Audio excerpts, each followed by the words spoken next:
Je suis Isabelle Pédeza, je suis la présidente du collectif des associations féminines pour le développement Café dans Sigle, mais aussi je suis la deuxième vice-présidente du cadre de concertation de la société civile.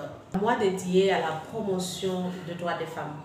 Et la décision que le président de la République a pu prendre pour nommer une femme à la tête du gouvernement, c'est vraiment pour nous une surprise agréable, mais aussi c'est un ouf de soulagement. Et pour nous, ça nous garantit de voir que la lutte que les femmes ont menée pendant beaucoup d'années n'est pas passée inaperçue. Ça veut dire que les autorités de ces pays regardaient, voyaient l'implication de la femme, mais aussi la détermination de la femme. Comme je l'ai toujours dit, la participation politique de la femme ou la participation des femmes au poste de prise de décision, ce n'est pas un gâteau qu'on va donner aux femmes. C'est vrai, nous avons la responsabilité de nous battre et de prouver de quoi on est capable et que nous méritons certaines responsabilités. Merci beaucoup au président de la République. C'est d'abord un sentiment de joie qui nous caractérise parce que c'est vraiment pour la première fois que nous avons à la tête de la primature une femme.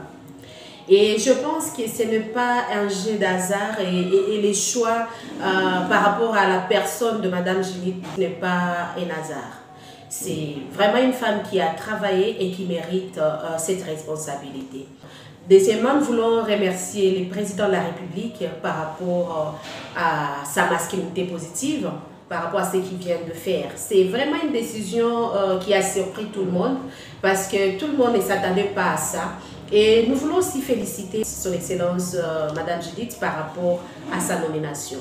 Certes, elle va faire face à beaucoup de défis. Il y a beaucoup de difficultés qui l'attendent. Mais nous savons qu'elle n'est pas simplement Premier ministre des femmes, mais elle représente toute la population congolaise et donc nous avons l'intérêt et l'obligation d'ailleurs de la soutenir, de l'accompagner, de l'appuyer là où nous pouvons le faire. Aussi, je voulais remercier vraiment le président de la République parce que nous savons que même quand Mme Judith va former son gouvernement, elle va suivre les mêmes pas de son Excellence, Monsieur le Président de la République, en nommant aussi d'autres femmes au poste de responsabilité. Nous avons les défis par rapport à la sécurité.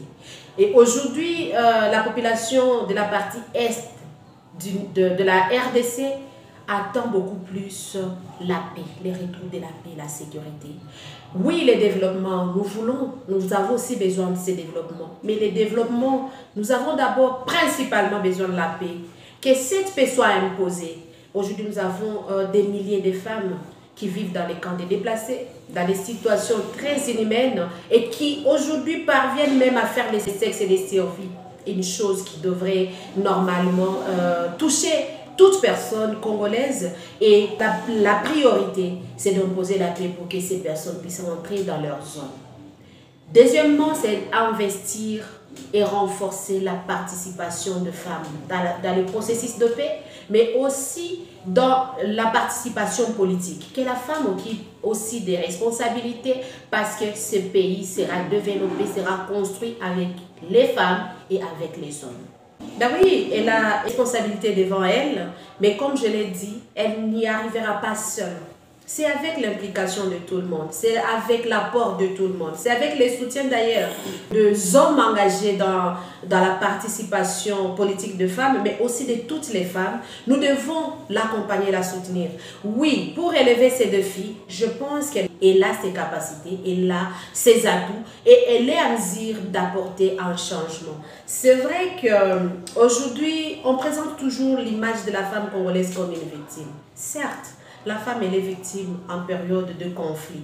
Mais la femme aujourd'hui, on doit changer les narratifs. La femme doit être à la première ligne comme une actrice de paix et de changement. Et à notre niveau, nous en tant que femmes de la province du Nord Kivu, nous avons besoin de l'accompagner pour que nous puissions changer les narratifs. On ne va pas dire que son prédécesseur n'a rien fait, non. C'est juste avoir une politique de continuité, de bonnes choses et de préserver les bonnes valeurs de la République démocratique du Congo. Nous avons besoin d'un changement, nous avons besoin de la paix, nous avons besoin du développement.